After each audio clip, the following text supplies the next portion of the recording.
कुछ साल पहले हमारे देश के महान शास्त्रज्ञ और भारत के पूर्व राष्ट्रपति अब्दुल कलाम सर ने एक सपना देखा था कि हमारा भारत देश 2022 तक महासत्ता बनाना है।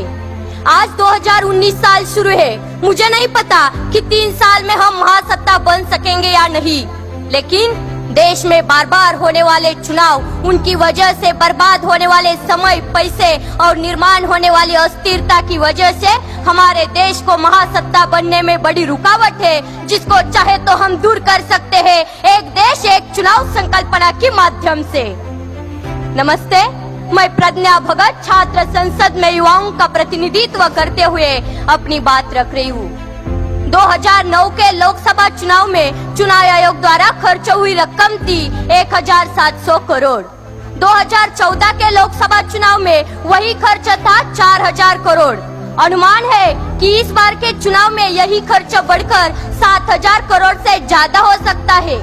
ये सभी लोकसभा चुनाव के खर्च के आंकड़े हैं। बाकी हमारे देश में विधानसभा चुनाव और कई तरह के चुनाव होते हैं, जिसमें होने वाला सरकारी खर्च लोकसभा चुनाव से कई गुना ज्यादा होगा। अगर ये सभी चुनाव एक साथ हो जाए तो हमारे देश के कई हजार करोड़ रुपए बच जाएंगे। हमारे देश में जब विधानसभा चुनाव होते हैं तब देश के बहुत से केंद्रीय मंत्रीगण, यहाँ तक कि प्रधानमंत्री तक, सब नेता अपनी अपनी पार्टी के लिए चुनावी रैलियों में जाते हैं, जबकि उन्हें 5 साल देश के लोगों की समस्याएं सुलझाने के लिए चुना गया होता है। हर साल ये विधानसभा चुनाव होते हैं और हर साल ये मंत्रीगण अपना यही समय रैली में गवा देते हैं। अगर एक देश एक चुनाव संकल्पना साकार हो जाए तो बाकी चुनावों के कार्यक्रम विपरीत हो जाएंगे।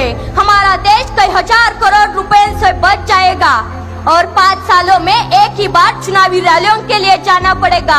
यह एक बहुत बड़ा फायदा हमारे भारत देश के लिए होगा। ना रुकेगा आचार संहिता की वजह से विकास और ना वो जाएगा प्रशासकीय व्यवस्था के ऊपर। बस इस पूरी संकल्पना में मुझे एक दिक्कत दिख रही है।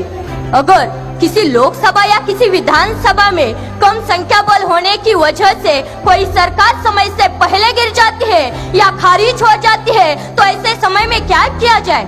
क्योंकि अगर उस खारिज हुई विधानसभा या पंचायत का चुनाव फिर से किया जाए तो देश के बाकी चुनावों के कार्यक्रम के विपरीत हो जाएगा।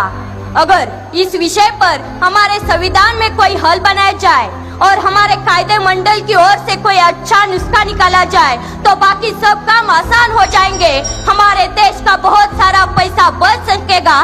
प्रशासकीय व्यवस्था पर हर बार आने वाला प्रेशर भी भारी मात्रा में कम हो जाएगा और हम गर्व से कह सकेंगे, हम होंगे कामयाब, हम होंगे कामयाब एक दिन। मन में है विश्वास, पूरा है विश्वास, हम होंगे कामयाब एक दिन, हम होंगे कामयाब एक दिन। जय हिंद, जय महाराष्ट्र, जय शिवराय।